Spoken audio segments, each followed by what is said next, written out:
खराब से खराब फंड में इन्वेस्ट करते हैं तो भी आपको नुकसान नहीं होता, लेकिन अगर आप अच्छे फंड में इन्वेस्ट करते हैं तो आपको 20% प्लस रिटर्न्स मिलते हैं year on year. To like, subscribe and आपको वीडियो अच्छा लगा तो शेयर करें।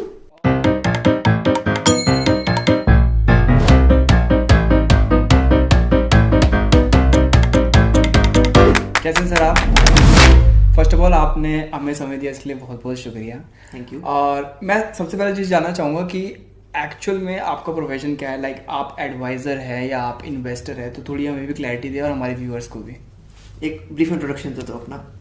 सो मेरा नाम सरल अग्रवाल है, मैं एक मारवाड़ी फैमिली में पैदा हुआ था और फिर मेरी एक पंजाबी लड़की से शादी हो गई। सो मेरा लाइफ बहुत पैसा बचाना और बहुत पैसा खर्च करने के बीच में घूमते रहता है। मैं एक पर्सनल फाइनेंस कोच हूँ, एक मेडिटेटर हूँ एंड एक आर्ट ऑफ लिविंग का टीचर हूँ। सो अपने लाइफ में अपना एजुकेशन करते हुए लोगों से मिलते मिलते मेरे को ये रियलाइज़ हुआ कि लाइफ में कुछ चीज़ें जो कि बहुत सिंपल तो है लेकिन आसान नहीं है। ऐसे कौन सी चीज़ें? मेडिटेशन और फाइनेंस। मेडिटेशन और finance. So meditation and investments दो ऐसी चीज़ है जो कि एक्चुअली बहुत सिंपल है लेकिन जब करने बैठते तो आसान नहीं है। सो फॉर एग्जाम्पल मेडिटेशन में क्या है? कुछ नहीं करना, बस आंखें बंद करके बैठना है। बट क्या वो आसान होता है? नहीं, बिल्कुल नहीं। सिमिलरली इन्वेस्टिंग, हर जगह आपने सुना है by right seat tight, Warren Buffett कहता है बस बी पेशेंट। फिर भी जब इन्वेस्टमेंट करते हैं हम रोज क्या हम इन्वेस्टमेंट करके बैठ पाते हैं? नहीं, बिल्कुल नहीं। So these two things are actually very simple but they are not easy. So मैंने रियलाइज किया कि ये एक एस्पेक्ट लाइफ का, इन्वेस्टिंग एंड मेडिटेशन, बहुत रिवॉर्डिंग है, बहुत सिंपल एंड ईजी भी हो सकता है, बट अनफॉर्चुनेटली लोग इस चीज़ को मिस आउट करते हैं। सो मेरा लाइफ का मिशन है to make investing and meditation simple and rewarding for everyone. क्या बात है भैया। भैया आपने जैसा बोला कि आप पर्सनल फाइनेंस कोच है और आपको बताया कि आज का जो हमारा पॉडकास्ट का टॉपिक है वो एक इंस्ट्रूमेंट का है जो कि अंडर पर्सनल फाइनेंस के आता है। सबसे पहले मैं आपसे जानना चाहूँगा कि ये पर्सनल फाइनेंस होता क्या है, बिकॉज आम भाषा में ये यूज़ होता नहीं है इतना, ये मिलियन लैंग्वेज नहीं है। लोग या तो बचत यूज़ करते हैं, पर मैं मानता हूँ कि बचत से बड़ी चीज़ है। आप कैसे डिस्क्राइब करते हैं पर्सनल फाइनेंस को? सो पर्सनल फाइनेंस एक बहुत वाइड टॉपिक हो गया, but just to make it small. So एक होता है पैसा कमाना, एक होता है उस पैसे को मैनेज करना। कई बार क्या होता है कि हम लोग पैसा अच्छा कमा रहे हैं लेकिन रियलाइज ही नहीं होता कि वो पैसे कहाँ खर्च हो जा रहे हैं। एंड ऑफ द मंथ लगता है यार कुछ भी नहीं बचा। फ्लिप साइड ये भी होता है कि हम पैसा कमा रहे हैं, हमें लगता है कि हमें बचाना है, हम बचाते बचाते इतना बचा लेते हैं कि हमने उस पैसे को यूज ही नहीं किया, एंजॉय ही नहीं किया। ये दोनों एक्सट्रीम में आप कुछ ना कुछ लाइफ में मिस कर रहे हो। सो पर्सनल फाइनेंस एक ऐसा चीज है जिससे कि आपका जो लाइफ का स्ट्रक्चर, एक फाइनेंशियल जर्नी जो है, चाहे आपके गोल्स हैं लॉन्ग टर्म के चाहे शॉर्ट टर्म के, कोई चीज आपको 6 महीने बाद करना है कि कोई चीज आपको 6 साल बाद करना है, सब चीज को एक स्ट्रक्चर दिया जा सकता है, उसके लिए प्लान किया जा सकता है। एंड पर्सनल फाइनेंस में वो सब चीजें आता है, be it your taxation, be it your insurance, be it your emergency, be it your goals and life, be it something which you really need to do और something which you want to do. तो इन सबको एक basket में लाना और उसका एक स्ट्रक्चर बनाना है पर्सनल फाइनेंस। जैसा आपने बताया कि पर्सनल फाइनेंस में मेनली बचत है, मेरा ये पर्सनल मानना है कि वेल्थ क्रिएशन और सेविंग्स दो बड़ी डिफरेंट चीज़ें हैं। ऑल्दो सेविंग्स आपका वेल्थ क्रिएशन में सेविंग्स भी आ जाता है, बट उस पैसे को आप जब वर्क पे लगाते हैं तो वो वेल्थ क्रिएशन होता है। और पर्सनल फाइनेंस कहीं ना कहीं वेल्थ क्रिएशन का एक पार्ट है, या फिर ये खाली सेविंग्स की तरफ कहीं है? पर्सनल फाइनेंस दोनों को लेता है। सबसे पहले सेविंग्स होते हैं, सेविंग्स से ही आप वेल्थ क्रिएट कर सकते हो, सेविंग्स से ही इन्वेस्टमेंट होता है। अच्छा, पहले हैबिट होगी। सो सबसे जब अगर आप सेव ही नहीं करोगे तो आप इन्वेस्ट क्या करोगे? So you save something and then you invest, but कितना इन्वेस्ट करना चाहिए, कहाँ इन्वेस्ट करना चाहिए, किस पर्पज से इन्वेस्ट करना चाहिए, वो पर्सनल फाइनेंस में आता है। सो आज का जो हमारा टॉपिक है अंडर पर्सनल फाइनेंस, वो जो हम डिस्कस कर रहे हैं वो है म्यूचुअल फंड। एंड मेरा पर्सनल एक क्वेश्चन था सर कि आपने देखा होगा कि टीवी पे ऐड चलता रहता है कि mutual fund is a subject to market risk, please read scheme related document before investing. पहले तो ये लाइन बहुत तेज बोली जाती थी, यही क्या जितने भी आपके जैसे गैम्बलिंग से रिलेटेड ये बोलते हैं कि इस गेम में वित्तीय जोखिम का तत्व शामिल है, वो बड़ी फास्ट बोली जाती थी। अब तो बहुत स्लो कर दिया ना ताकि लोग समझ पाएं कि वाकई में इसमें वित्तीय जोखिम के तत्व है। मैं आपसे पूछना चाहता हूँ कि ये जो टीवी में ऐड चलाते हैं ये चला कौन रहा है और क्या ये कोई कॉर्पोरेशन चला रही है, मतलब क्या इसके पीछे फंडा है? सो दो चीजें हैं जब म्यूचुअल फंड सुनते हैं। एक कैटेगरी जिनको एक चीज सुनाई देता है म्यूचुअल फंड्स सही है, और दूसरे कैटेगरी को क्या सुनाई देता है म्यूचुअल फंड्स में मार्केट रिस्क है। एंड दोनों फैक्टर्स करेक्ट है। सो हमारे दो ऑर्गेनाइजेशंस है, रेगुलेटरी बॉडीज है, एक है सेबी और एक है एमफी। इनके गाइडलाइंस के हिसाब से ये जो डिस्क्लेमर है mutual funds are subject to market risk, ये सेबी का एक गाइडलाइन है जो कि हर किसी को डिस्क्लेमर देना पड़ता है बिफोर इन्वेस्टिंग। कि इंडिया में फाइनेंशियल नॉलेज, फाइनेंशियल एजुकेशन अभी भी कम है, financial literacy is less, and not only in India, world over है, बट इंडिया में स्पेशली ज्यादा कम है। एंड लोग एक दूसरे के बातों में आके इन्वेस्ट कर जाते हैं, या पास्ट परफॉर्मेंस में देख के इन्वेस्ट कर जाते हैं। सो सेबी का एक जो डिस्क्लेमर है that mutual funds are subject to market risk, so that if anyone knows कि जब हम पैसा इन्वेस्ट कर रहे हैं it is not free money, हर इन्वेस्टमेंट के पीछे कोई ना कोई रिस्क इन्वॉल्व है। एंड म्यूचुअल फंड सही है कैंपेन, ये म्यूचुअल फंड्स को प्रमोट करने के लिए कैंपेन निकाला है, तो ये दोनों चीजें पैरेलल चलते हैं। तो मतलब ये मतलब जितने भी फाइनेंशियल इंस्ट्रूमेंट्स हैं, मतलब मैंने कभी स्टॉक का नहीं देखा, ना ही मैं कभी एफडी का देखा, मैंने खाली म्यूचुअल फंड का ही देखा है कि म्यूचुअल फंड को प्रमोट किया जा रहा है। तो इट्स लाइक कि they are introducing something new to the people जो खाली एफडी है उसमें डालना चाहते हैं, या जो भी है अथॉरिटी दे ऑल्सो वांट कि लोग इस तरफ भी ध्यान दें। क्या आपके हिसाब से पर्पस है इस ऐड को करने का? सो ऐड तो डेफिनेटली एक्सपोजर लाने के लिए, ठीक है। आप देखेंगे तो इंडियन मार्केट में less than 10% of our population are investing into stock markets and mutual funds, whereas आप डेवलप्ड नेशन में जाओ तो more than 50% of the population, US में 55% पॉपुलेशन इन्वेस्ट करते हैं into the stock market. So stock market एक formal economy हो गया। सो जब अगर इंडियंस एज अ कंट्री अगर हम लोग सब इन्वेस्ट करते हैं इनटू द फॉर्मल इकोनॉमी, तो हमारे कंट्री का ओवरऑल ग्रोथ होता है, इकोनॉमिक ग्रोथ होता है। So definitely that is one aspect of it. Second aspect क्या है कि अच्छा कोई भी चीज हम इन्वेस्टमेंट करते क्यों है, what is the purpose of investing? मेरे हिसाब से सबके पर्पस अलग हो सकते हैं। Like if I start investing at this age, मेरा ये होगा कि मैं फ्यूचर में जब इन्फ्लेशन थोड़ा ज़्यादा होगा, मेरे पास लिक्विड में हो कुछ कैश वगैरह, तो मैं शायद उसको मैनेज कर पाऊँ उस फेज को या टाइम को। सबके पर्पस अलग हो सकते हैं, कोई शादी के लिए लेता है, कोई एजुकेशन के लिए। बिल्कुल। सो जैसे आपने कहा पर्पस अलग होता है, तो इन्वेस्टमेंट का गोल अलग होता है। हाँ। But the main reason of investing, आप सेविंग भी तो कर सकते हो, सेविंग कर सकते हैं। इन्वेस्टिंग क्यों करते हैं? इन्वेस्टिंग हम इसलिए करते हैं, जैसे आपने वर्ड यूज किया इन्फ्लेशन। हाँ। आज के दिन अगर 1 लाख रुपए में कोई चीज मैं खरीद सकता हूँ, आज से 10 साल बाद 1 लाख रुपए में वो चीज नहीं खरीद सकता। बिल्कुल सही बात है। एंड अगर मैं सेव करूंगा, मेरे पास 1 लाख रुपए तो होगा 10 साल बाद, बट उस चीज से मैं वो चीज खरीद ही नहीं पाऊंगा। सो इन्वेस्टमेंट करने का main purpose is so that what ever जो महंगाई हो रहा है, जिस तरह से चीजें बढ़ रही है, हम उससे एक कदम आगे रहे। आज के दिन मेरी कैपेसिटी अगर 1 लाख रुपए का कोई सामान खरीदने का है, 10 साल बाद उससे बेटर चीज मैं खरीद पाऊं, हाँ, इसलिए मैंने इन्वेस्ट किया, ना कि 10 साल बाद में वही चीज खरीद पाऊं। बिल्कुल सही बात है। सो इन्वेस्टिंग करने का पर्पस ये है कि हम लोग ग्रो करें in wealth faster than what the महंगाई से भी तेजी से ग्रो करें। That is the purpose of investment. And जैसे आपने कहा कि mutual funds are subject to market risk, ये सबको पता है, लेकिन वो एक्चुअली रिस्क क्या है वो किसी को नहीं पता। बिल्कुल सही बात है। सो एक चीज मैं आपको आज बता देता हूं, अगर आपने सिंस 1993 इंडिया में म्यूचुअल फंड्स फॉर्मली इंट्रोड्यूस्ड है, प्राइवेट सेक्टर आ गया, उसके पहले भी यूटीआई एंड एसबीआई था, और हम 93 से भी अगर लेके चलते हैं, ठीक है, ऐसा इंडिया में कोई भी म्यूचुअल फंड नहीं है जिसने 10 ईयर्स के पीरियड में नेगेटिव रिटर्न दिया हो, एक भी नहीं है। अगर आपने मतलब आपके कुंडली में शनि भारी है एंड आपने मतलब वर्स्ट म्यूचुअल फंड सबसे महंगे टाइम पे भी खरीद लिया, 2008 के पीक में हमने खरीद लिया और सबसे घटिया म्यूचुअल फंड खरीद लिया, उसके बावजूद भी 10 ईयर्स में आप पॉजिटिव में हो, एंड नॉट ओनली पॉजिटिव, आपके डिसेंट रिटर्न्स आए। सो म्यूचुअल फंड्स में पैसा डूबता है, ये प्रॉब्लम नहीं है। म्यूचुअल फंड्स में रिस्क क्या है, वो वॉलेटिलिटी का, हाँ, ठीक है, कि मार्केट ऊपर जाता है नीचे आता है। एंड हम इक्विटी म्यूचुअल फंड्स की बात कर रहे हैं अभी, जहाँ पे हम रिस्क की बात कर रहे हैं, जो हमने ज्यादातर हर जगह सुनते हैं कि बहुत अच्छे रिटर्न्स आ गए या मार्केट गिर गया, तो इक्विटी म्यूचुअल फंड्स। सो ये जो इक्विटी म्यूचुअल फंड्स, इसमें मार्केट रिस्क होता है, जो कि शॉर्ट टर्म में डेफिनेटली हो सकता है कि भाई मैंने सपोज 2020 फरवरी में इन्वेस्ट किया एंड मार्च में आ गया कोविड, लॉकडाउन लग गया था, मार्केट क्रैश कर गया था। अब अगर मेरे को मार्च अप्रैल में अगर वो पैसे की जरूरत थी, 2020 अप्रैल में जरूरत थी, तो मैंने बहुत बड़ा रिस्क ले लिया कि भाई मुझे 2 महीने में पैसे चाहिए थे, मैंने स्टॉक मार्केट में डाल दिया, स्टॉक मार्केट क्रैश कर गया।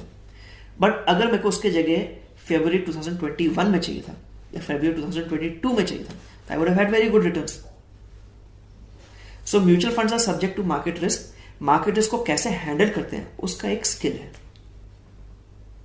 आपने बहुत गहरी बात कही।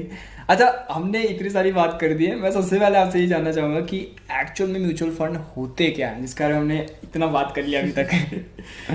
So mutual by definition, mutual का मतलब क्या है, शेयर्ड, फंड मतलब आपका fund. So mutual fund basically एक कंपनी से, एसबीआई म्यूचुअल फंड है, SBI म्यूचुअल फंड ने क्या किया है कि पब्लिक से 1000 लोगों से कुछ कुछ पैसे इकट्ठे किए और एक फंड बना लिया, सपोज 1 लाख करोड़ का। अब उस 1 लाख करोड़ को उस जो म्यूचुअल फंड कंपनी है, से SBI म्यूचुअल फंड, उसको प्रोफेशनली हैंडल करेगा। यानी कि 1 लाख रुपए मैंने इकट्ठा कर लिया as a mutual fund company, एक प्रोफेशनल टीम मैंने बैठाया, एक फंड मैनेजर है, रिसर्च एनालिस्ट है, एक इंफ्रास्ट्रक्चर है। उस अमाउंट को जो मैंने इकट्ठा किया उसको मैंने इन्वेस्ट किया, उस इन्वेस्टमेंट से रिटर्न जनरेट किया। वो रिटर्न जब वापस आया उसमें से कुछ पोर्शन अपने पास रखा एंड बाकी पोर्शन मैंने पास ऑन कर दिया। That is a mutual fund. So वो जो अमाउंट आता है एक म्यूचुअल फंड के लिए, इट इज नॉट नेसेसरी कि शेयर मार्केट में डाले। ज्यादातर लोगों को लगता है कि स्टॉक मार्केट में ही होता है म्यूचुअल फंड, ऐसा नहीं है। आप जो म्यूचुअल फंड लोगे उसके हिसाब से अलग अलग टाइप के म्यूचुअल फंड होते हैं, but mutual funds invest in stocks, they invest in bonds, जो डिबेंचर्स होते हैं, गवर्नमेंट सिक्योरिटीज में इन्वेस्ट करते हैं, गोल्ड में इन्वेस्ट करता है, इंटरनेशनल इक्विटी में इन्वेस्ट करते हैं। तो म्यूचुअल फंड्स बहुत टाइप के होते हैं। सो बेसिकली म्यूचुअल फंड होता क्या है, लोगों का पैसा इकट्ठा किया, इन्वेस्ट किया, रिटर्न जनरेट किया, कुछ हिस्सा अपने पास रखा, बाकी दे दिया। फॉर एग्जाम्पल 100 रुपीज एक म्यूचुअल फंड ने लिया, उस 100 का 115 रुपए म्यूचुअल फंड ने बनाया, उसमें से उन्होंने 2 रुपीज अपने पास रख लिया और 13 रुपए आपको वापस दे दिया। यानी कि आपके पास 13% रिटर्न बन गया, 2% म्यूचुअल फंड ने अपने पास रखा। वो जो 2% है उसको कहते हैं एक्सपेंस रेशियो। अच्छा। सो कोई भी म्यूचुअल फंड जो होता है, अब कोई भी म्यूचुअल फंड चैरिटी तो कर नहीं रहा, भाई लाखों करोड़ रुपए इकट्ठा कर रहे हैं, टीवी में ऐड कर रहे हैं, एम्प्लॉयज है, इंफ्रास्ट्रक्चर है, तो they are also here to make money and this expense ratio is the money that they make. So expense ratio में आपका सबका एम्प्लॉयज का सैलरी आ गया, कमीशन जो जाते हैं वो आ गया, म्यूचुअल फंड जो फंड मैनेजर है उसका सैलरी आ गया, जो इंफ्रास्ट्रक्चर, जो एडवर्टाइजमेंट कॉस्ट, सब कुछ उस 2% में आ जाता है। एंड ये जो रेंज करता है डिपेंड्स फ्रॉम 0.5 से लेकर 2.5% के बीच में रहता है अक्रॉस द इंडस्ट्री। किसी में 0.5% एक्सपेंस रेशियो है, किसी में 2.5% है, बट इसी से वो अपना सारा एक्सपेंसेस निकालते हैं। सो देखा जाए तो एक म्यूचुअल फंड में आपको एक प्रोफेशनल मिल रहा है, एक टीम मिल रहा है, इंफ्रास्ट्रक्चर मिल रहा है, जो आपके पैसों को आपके बिहाफ पे हैंडल कर रहे हैं, and they are charging just 0.5 से लेकर 2.5%। मैं व्यूअर्स को बता दूं कि वो जो 2% वाला सर ने एग्जांपल बताया, वो 115 रुपए में 2 रुपए लग रहा है, लेकिन जब वो आपका कंपाउंड होता रहता है, वो आगे आगे 2% हमें पता चलता है कि कितना बड़ा वो अमाउंट होता है। एक म्यूचुअल फंड कंपनी है, हाँ। 1 लाख करोड़ रुपए उसके पास है, अगर वो 1% एक्सपेंस रेशियो भी ले रहे per year, so that is a huge amount, it is almost 100 crore rupees, वही मैं क्या, and that is the income of a mutual fund company. अच्छा, आपने बताया कि इसमें एक म्यूचुअल फंड मैनेजर होता है, ये अपॉइंट कैसे होता है और इसका बेसिकली रोल क्या है इस पूरे म्यूचुअल फंड इकोसिस्टम में? सो म्यूचुअल फंड एडवाइजर्स जो होते हैं बहुत ही वेल क्वालिफाइड होते हैं। ऐसे लोग होते हैं जिनके पास स्टॉक मार्केट का या जिस भी टाइप के म्यूचुअल फंड हैंडल कर रहे हैं उस चीज़ का एक अच्छा खासा एक्सपीरियंस एंड हिस्ट्री रहता है। So they are well qualified people who have already performed in their various segments, जिनको AMC जो एसेट मैनेजमेंट कंपनी है, जो कि म्यूचुअल फंड कंपनी होते हैं, उनको एसेट मैनेजमेंट कंपनीज कहते हैं, उन्होंने अपॉइंट किया। उनके नीचे उनका टीम ऑफ रिसर्च एनालिस्ट होते हैं। अच्छा। तो एक म्यूचुअल फंड मैनेजर है, उनके नीचे उनके पास एक पूरा टीम होगा ऑफ एनालिस्ट। तो हर एक एनालिस्ट का एक पर्टिकुलर सेगमेंट होगा, जैसे कोई ऑटो का एनालिस्ट होगा, कोई मेटल्स का एनालिस्ट होगा, कोई रियल एस्टेट का एनालिस्ट होगा, जो उस सेगमेंट में एक्सपर्ट है, ठीक है। एंड जो म्यूचुअल फंड मैनेजर है वो पूरा ओवरऑल मैनेज करता है। So this team of research analyst along with the mutual fund manager and with the infrastructure that they have, उनके पास अच्छा खासा इंफ्रास्ट्रक्चर होता है, रिसर्च डेटा होता है, काफी फैक्टर्स होते हैं उनके पास, उन सब के कॉम्बिनेशन से एक म्यूचुअल फंड मैनेजर आपका पैसों को इन्वेस्ट करता है। अच्छा, तो ये कोई स्पेशल उनकी क्या होती है, क्वालिफिकेशन होती है, या वो CAs होते हैं, या कुछ ऐसा कुछ रहता है कि कुछ? ज्यादातर म्यूचुअल फंड मैनेजर्स आपको मिलेंगे जो ISB या IIM अहमदाबाद या किसी बड़े कॉलेज से होंगे, तो फाइनेंस फील्ड के ही होंगे। इस पर्टिकुलर डोमेन में, फाइनेंस के डोमेन में एक्सपीरियंस होगा इनटू स्टॉक मार्केट्स और debt, and they will be, मतलब बहुत सारे CA भी होते हैं, बहुत सारे CFAs होते हैं। So that qualification can vary from fund manager to fund manager, but आपको सारे फंड मैनेजर्स बहुत ही वेल क्वालिफाइड नजर आएंगे। मतलब हमारा पैसा ऐसा नहीं है किसी को भी मिल रहा है, वो सिक्योर्ड हाथों में। एक फंड मैनेजर जो होगा, मेरे ख्याल से लोएस्ट ग्रेड का भी फंड मैनेजर, बिल्कुल start, lowest grade is not the right word, but कोई न्यू म्यूचुअल फंड कंपनी, एक न्यू फंड मैनेजर भी आएगा, उनका भी salary at least 4 to 5 crore rupees होगा। सो ये मुझे पता नहीं था। अच्छा, आपने बात करी म्यूचुअल फंड की, आपने बात कर ली आपके म्यूचुअल फंड को जो हैंडल करते हैं, म्यूचुअल फंड को हैंडल करने वाले। अच्छा, मैं यहाँ पूछना चाहता हूँ कि कितने तरीके के म्यूचुअल फंड होते हैं? मतलब मैं देख रहा हूँ कि मार्केट में काफ़ी इस तरीके की वैरायटी है, उसमें से चुन पाना किसी के लिए बड़ा कॉम्प्लिकेटेड होता है। सबसे पहले आप मुझे बताइए कि टाइप्स ऑफ म्यूचुअल फंड्स कैसे होते हैं सर? सो मार्केट में there more than 4000 types of mutual fund. And अगर आप म्यूचुअल फंड टाइप्स में जाओगे, आप इंडिविजुअली फंड्स में जाओगे तो आप बहुत ही कंफ्यूज हो जाओगे। But there are 3 primary categories, 3 primary types of mutual fund. एक हो गया आपका इक्विटी म्यूचुअल फंड जो कि स्टॉक मार्केट में इन्वेस्ट करता है। दूसरा हो गया आपका डेट म्यूचुअल फंड जो कि बॉन्ड्स में इन्वेस्ट करता है। तीसरा हो गया आपका हाइब्रिड फंड्स जो कि इनके कॉम्बिनेशन में इन्वेस्ट करता है। चौथा हो गया जिसको हम अदर फंड्स कहते हैं, जिसमें फंड ऑफ फंड्स भी आ गया, गोल्ड फंड्स भी आ गया, इंडेक्स फंड्स भी आ गया। बट इन 3 कैटेगरीज में primarily the whole market is, whole mutual fund industry is basically on these 3: hybrid, equity and debt. अच्छा, तो इसमें से रिस्की तो ऑब्वियसली सबसे ज्यादा इक्विटी वाला ही होगा क्योंकि उसमें स्टॉक मार्केट का रहता है, लेकिन आपके हिसाब से क्या है हिसाब? सो रिस्क एक बहुत ही डीप चीज हो गया, ठीक है। बट जनरली जो हम समझते हैं जो मार्केट रिस्क है वो इक्विटी में आता है। हाँ। एंड जो हाई रिटर्न्स है वो भी इक्विटी में है।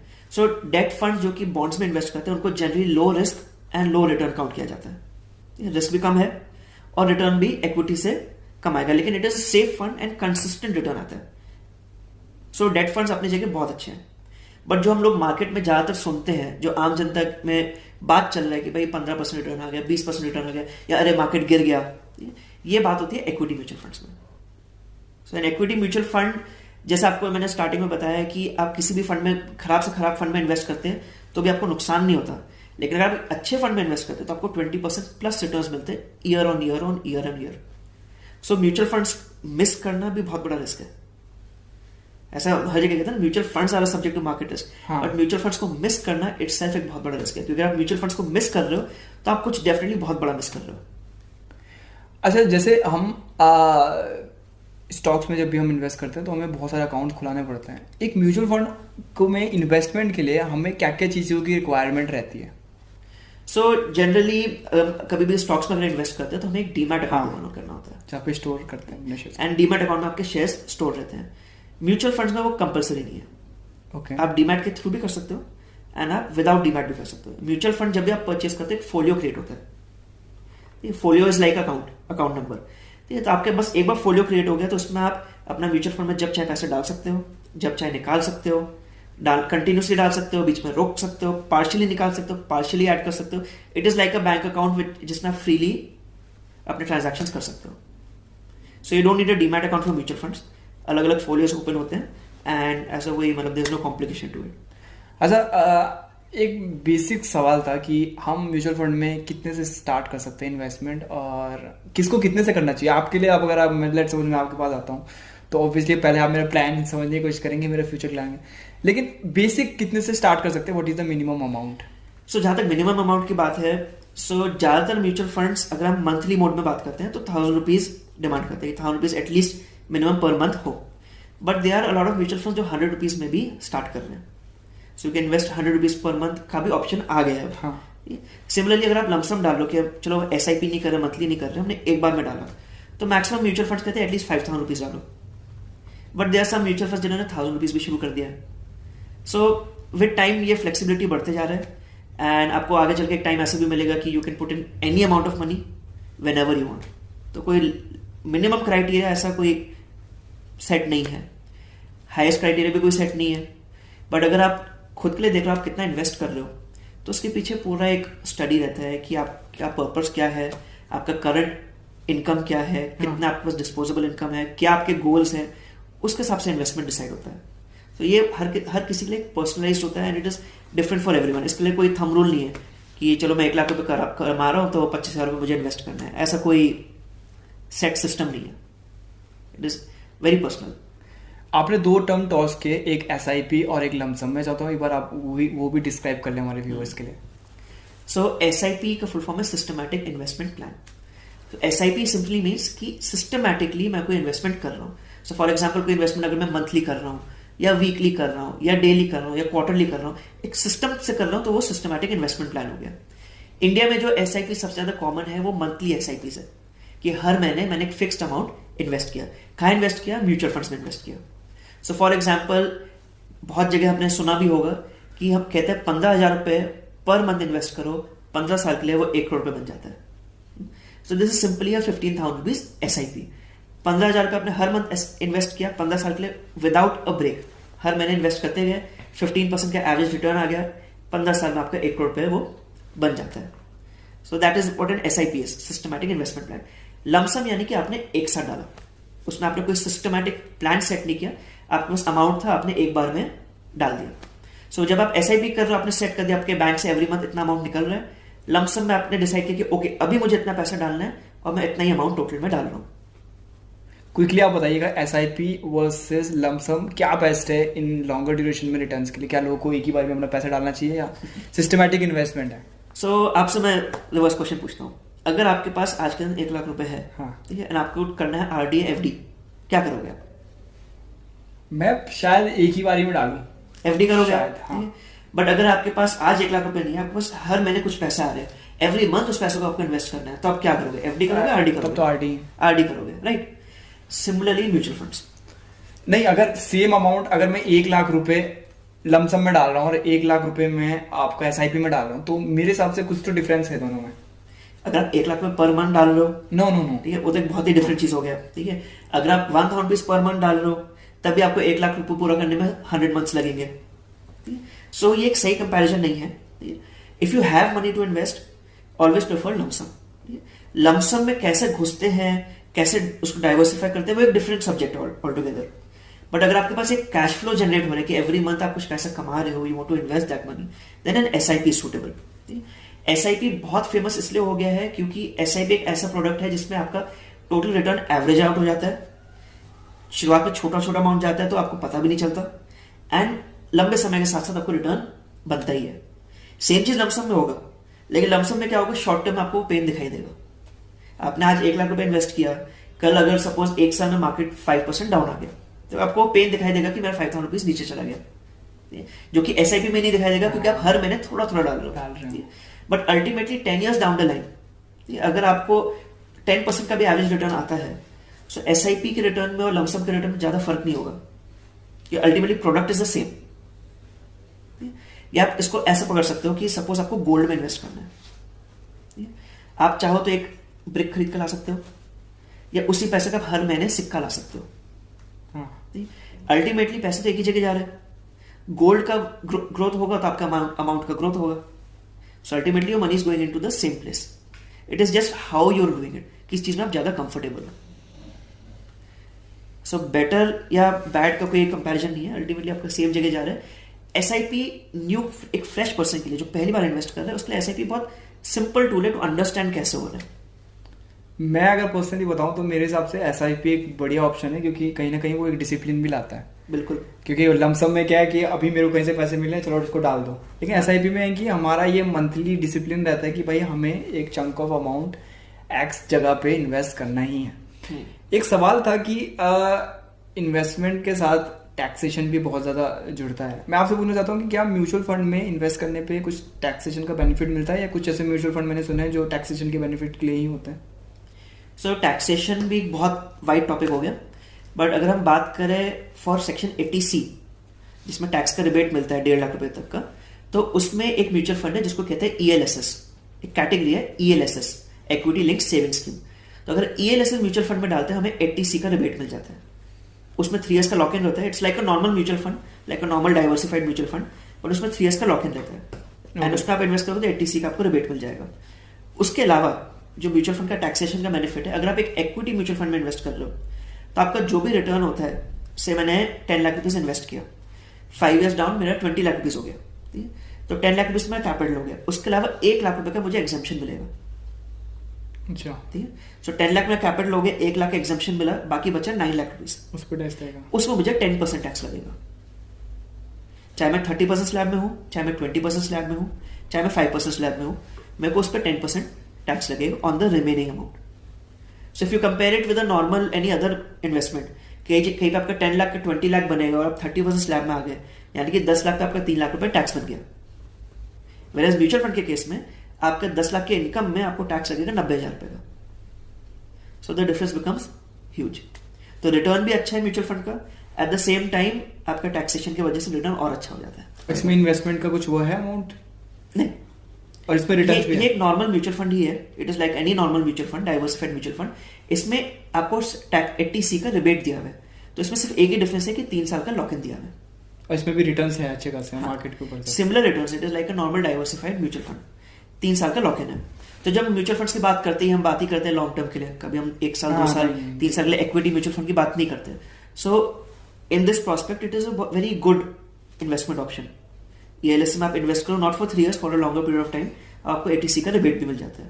तो ये तो हो गया एक टाइप ऑफ टैक्स एग्जेम्पशन। दूसरा जो मेन डिफरेंस आता है वो है इक्विटी टैक्सेशन क्या है म्यूचुअल फंड का, एंड डेट टैक्सेशन क्या है। सो अगर हम एक mutual fund, equity mutual fund में इन्वेस्ट करते हैं, से मैंने 10 लाख रुपीज इन्वेस्ट किया, 5 साल में वो 10 लाख का 20 लाख रुपीज हो गया। सो नॉर्मल इन्वेस्टमेंट अगर मैं कोई करता है, मैं 30% स्लैब में हूं, तो 10 लाख पे मुझे 30% यानी कि 3 लाख रुपए टैक्स लगता, हाथ में बचते मेरे पास 17 lakh rupees. Equity mutual fund में क्या डिफरेंस है कि पहले तो 10 लाख मेरा कैपिटल अलग हो गया, 1 लाख का मुझे उसके ऊपर एग्जेम्पशन मिलता है, बचा 9 लाख रुपीज, उस 9 लाख पे 10% मुझे टैक्स लगेगा, यानी कि 90,000। सो नेट मेरे पास कितना है, 19,10,000 रुपीज। अच्छा, और ये स्टॉक में नहीं है? नहीं, स्टॉक्स में भी है, स्टॉक्स का टैक्सेशन बहुत डिफरेंट है, उसमें short term capital gain, long term capital अलग हो जाता है। बट अगर हम एक ट्रेडिशनल इन्वेस्टमेंट की बात करें, सपोज आपने एक FD किया हो, और FD में आपका 10 लाख का 20 लाख हुआ, आपके हाथ में आएगा 17 लाख रुपीज आफ्टर टैक्सेशन। वैसे म्यूचुअल फंड में आपके पास आएगा 19,10,000 रुपीज आफ्टर टैक्सेशन। सो कहीं ना कहीं म्यूचुअल फंड के रिटर्न्स भी बेटर है, बट टैक्स की वजह से और भी बहुत बड़ा डिफरेंस आ जाता है। मैं ये पूछना चाहता था आपसे, आपको बताना मुझे डेट म्यूचुअल फंड का। हाँ, सो डेट म्यूचुअल फंड का टैक्सेशन बहुत डिफरेंट है, एंड उसके पीछे कुछ कुछ कैलकुलेशंस होते हैं। एक डेट म्यूचुअल फंड अगर 3 साल से पहले आप उसको ब्रेक करें या निकाल ले, तो आपको नॉर्मल एक FD की तरह टैक्सेशन लगेगा, यानी कि आपके इनकम में वो पैसा जुड़ जाएगा। बट 3 years के बियॉन्ड अगर आप इन्वेस्टेड रहते हो एक डेट म्यूचुअल फंड में, तो उसमें आपको इंडेक्सेशन मिलता है। इंडेक्सेशन यानी कि जैसे प्रॉपर्टी का अगर आप कोई लॉन्ग टर्म तक खरीदोगे, तो आपके प्रॉपर्टी का जब आप बेचते हो तो इंडेक्सेशन मिलता है, तो टैक्स कम लगता है। तो और सिंपल लैंग्वेज में समझाऊं तो इंडेक्सेशन इज सिंपली जो महंगाई बढ़ रही है उतना आपके टैक्स में से कम कर देते हैं। फॉर एग्जाम्पल, मैंने 10 लाख रुपीज इन्वेस्ट किया, ठीक है, और से 3 साल बाद वो 13 लाख रुपए हो गया, ठीक है। अब महंगाई के हिसाब से 5% अगर इन्फ्लेशन चल रहा था, तो 5% इन्फ्लेशन के हिसाब से 3 साल में आपका 10 लाख का 11.5 लाख अपना आप हो गया महंगाई की वजह से। ठीक है, आपके पास एक्चुअली कितना बना, 13 लाख रुपए। तो ये जो 1.5 लाख रुपए है, सिर्फ इसी को आपका प्रॉफिट में काउंट किया जाता है, इसी को आपका गेन में काउंट किया जाता है आफ्टर इंडेक्सेशन। सो एक्चुअली में आपने 3 लाख बनाए, लेकिन अकाउंटिंग में टैक्सेशन में उसको 1.5 लाख काउंट किया जाएगा। उस 1.5 लाख पे आपको 20% टैक्स लगेगा, यानी कि 3,000 रुपए आपको टैक्स लगा। ये थोड़ा लग रहा है कि थोड़ा कॉम्प्लिकेटेड था हमारे लिए। 3,000 हो गया 30,000। मतलब कुल मिला कि ये हमें खुद से नहीं करनी, अपने आप ऑटोमेटिकली हो जाती है। ये ऑटोमेटिकली नहीं होता। जब भी आप इस टाइप के इन्वेस्टमेंट करते हो, तो आपको कैपिटल गेन स्टेटमेंट मिलता है। चाहे अगर आपके पास CA है, तो आपका CA आपको हेल्प कर देगा, आपके पास एडवाइजर है, आपका एडवाइजर आपको हेल्प कर देगा। सो फर्स्ट टाइम सुनने में थोड़ा सा कॉम्प्लिकेटेड लगेगा, बट नेट जो मैं कहना चाह रहा हूँ कि अगर आप एक ट्रेडिशनल FD से कंपेयर करो एक डेट फंड को, ठीक है, हो सकता है रिटर्न्स आपको सेम मिले, बट टैक्स की वजह से आपको डेट फंड में काफी बेटर रिटर्न्स हो जाते हैं कंपेयर टू एन FD। और आजकल के जितने भी म्यूचुअल फंड आ रहे हैं वो मिक्स बास्केट के आते हैं, जो थोड़ा पैसा इक्विटी में भी डाल रहे हैं, थोड़ा डेट में भी डाल रहे हैं, तो मेरे ख्याल से वो रिस्क भी मिनिमाइज रहता है और रिटर्न भी अच्छे आते हैं।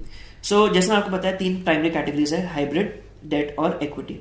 अगर आप एक इक्विटी म्यूचुअल फंड में करोगे, वो 100% इक्विटी में इन्वेस्टेड रहता है, एंड उसका टैक्सेशन आपका इक्विटी का ही लगेगा।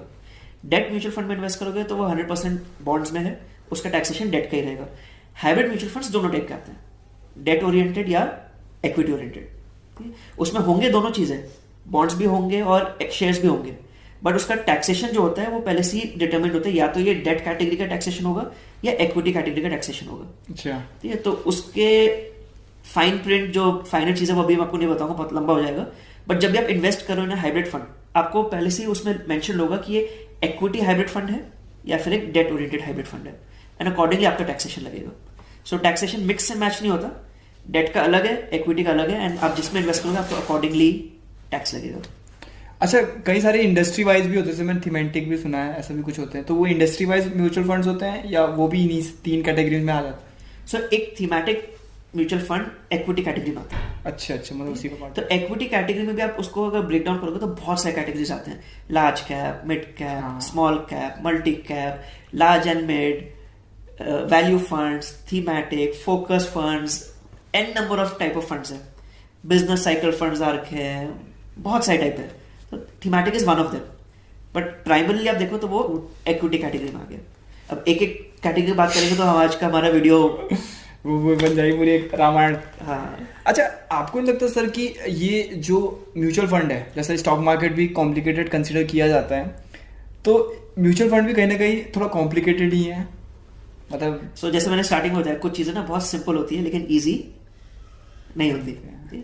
Mutual fund is actually very simple and easy भी है। नहीं, अगर इंडस्ट्री वाइज अगर आप एनालिसिस करेंगे तो वैसे वही बता रहा हूँ, म्यूचुअल फंड एक्चुअली बहुत सिंपल है और ईजी भी है, बट हम लोग अपना कॉम्प्लिकेशंस लाके उसको डिफिकल्ट कर देते हैं, एंड यही मेरा रोल है एंड यही मेरा काम है। एंड अगर बहुत सिंपल होता, ऐसा होता है कि मतलब बहुत सिंपल है बट अगर हर किसी को समझ में आ जाता फिर मेरा कोई रोल ही नहीं रहता। आजकल मेरा रोल है क्योंकि लोगों को ठीक से समझ में नहीं आता and I can explain it. So mutual funds is actually very simple, it is actually very easy. थोड़ा सा टाइम देना है, थोड़ा सा उसमें अंडरस्टैंडिंग करना है एंड थोड़ा सा अपने बिहेवियर को मैनेज करना है। अब कभी भी अगर इन्वेस्टमेंट्स की बात करें तो वर्ल्ड के जितने रिनाउंड इन्वेस्टर्स हैं वो लोग ये बात नहीं करते कि आपको कहाँ इन्वेस्ट करना चाहिए, वो ये बात करते हैं कि इन्वेस्ट करने के बाद आपका बिहेवियर क्या होना चाहिए। एंड वहाँ पे हमारा बहुत बड़ा रोल आता है as advisers, as financial coaches. हमारा मेन रोल ये नहीं है कि आपको मैं सुपर रिटर्न्स दूँ, मेरा मेन रोल ये है कि आपको जब मैंने इन्वेस्टमेंट कराया तो आपका बिहेवियर मैनेज करके ये इंश्योर करूँ कि जो पोटेंशियल उस इंस्ट्रूमेंट में है जिसमें आपने पैसा डाला है उसका आपको पूरा बेनिफिट मिले। सो आप देखोगे हमारे म्यूचुअल फंड इंडस्ट्री के अगर आप रिकॉर्ड्स खोल के देखोगे, सो ऐसे फंड्स हैं जिसने 1993 से लेकर 2022 ऑलमोस्ट 30 इयर्स के लेगेसी में 20% एवरी ईयर का रिटर्न कंपाउंडेड दिया है। दैट इज ह्यूज, मैसिव है, बट ऐसा एक भी इंडिविजुअल पर्सन नहीं है जिसने 20% का रिटर्न लिया हो। So there is a difference between fund returns and investor returns. वो जो डिफरेंस है दैट इज बिहेवियर। आपकी बात बिल्कुल सही है सर। आपको ऐसा लगता है कि जो म्यूचुअल फंड्स हैं वो हमारी जो सेविंग हैबिट्स है, मैं पर्टिकुलरली जो सेविंग अकाउंट्स की बात कर रहा हूँ, वो उसको रिप्लेस कर रहे हैं? क्योंकि अगर आप फॉरेन कंट्रीज में देखेंगे तो वहाँ पे मेनली लोग बैंकों में इन्वेस्ट नहीं करते हैं, या तो वो फिर आपका रियल एस्टेट में करते हैं या किसी और चीज़ में। और इंडिया में भी अब इतना ज़्यादा रिटर्न नहीं मिलता, सेविंग्स में तो 1 या 2% ही है। तो कहीं ना कहीं लोगों को लगता है कि अगर इन्वेस्ट करना ही है तो इस तरह के किसी इंस्ट्रूमेंट में करें। आपका क्या मानना है? सो सेविंग्स हैबिट को चेंज नहीं कर रहा है। अल्टीमेटली चाहे आप रियल एस्टेट में इन्वेस्ट करो चाहे म्यूचुअल फंड्स में इन्वेस्ट करो, वो बैंक के थ्रू इन्वेस्ट होता है। सो इट इज नॉट कि बैंक को रिप्लेस कर रहा है, लेकिन रिप्लेसमेंट किस चीज को रहा है? एफडीज का हो रहा है। मेजर डिफरेंस क्या आ रहा है कि अब लोग एफडी में इन्वेस्ट करने की जगह म्यूचुअल फंड में इन्वेस्ट कर रहे हैं। तो इसके 3-4 अलग अलग रीजन है। पहली बात तो हमारे जो एल्डर्स थे, ठीक है, उन्होंने एफडी में डाला, हमारे दादा दादी ने एफडी में डाला, हमारे पेरेंट्स ने एफडी में डाला, और फिर वो इसलिए एफडी में डालना प्रेफर करते हैं क्योंकि उन्होंने एक हिस्ट्री देखा है कि एफडी में डालना पैसा सेफ है एंड जो रिटर्न प्रॉमिस किया वो रिटर्न मिलता है। एंड ईयर ऑन ईयर देखते देखते उस चीज का एक फेथ आ गया। सो इन्वेस्टमेंट में सबसे पहले क्या होता है? एक फेथ होना चाहिए। आप कोई नहीं चाहता कि परेशान रहे कि भाई पैसा ठीक है कि नहीं। तो एफडी ने क्योंकि हिस्ट्री दिखाया है तो इसलिए एफडी का कल्चर इंडिया में बहुत स्ट्रांग है। अब mutual funds on the other hand, हमारे पेरेंट्स के पास कोई हिस्ट्री नहीं था, बट आज अगर आप देखो तो आपके पास ऑलमोस्ट 30 इयर्स का म्यूचुअल फंड हिस्ट्री है। सो कोई भी चीज़ में हम जब इन्वेस्ट करते हैं तो नया चीज़ में डाउट आता है कि क्या होगा क्या नहीं होगा, लेकिन किसी चीज़ ने अगर ईयर ऑन ईयर अच्छा करके दिखाया है तो उस पर फेथ हो जाता है। And mutual fund is also product जिसने पिछले 30 साल से year on year return create करके दिखाया है। लोगों को समझ में आ गया कि mutual fund is a good option to invest, it is safe, market risk है जो है but it is a safe investment and you can easily invest in it. एक डिफरेंस ये है।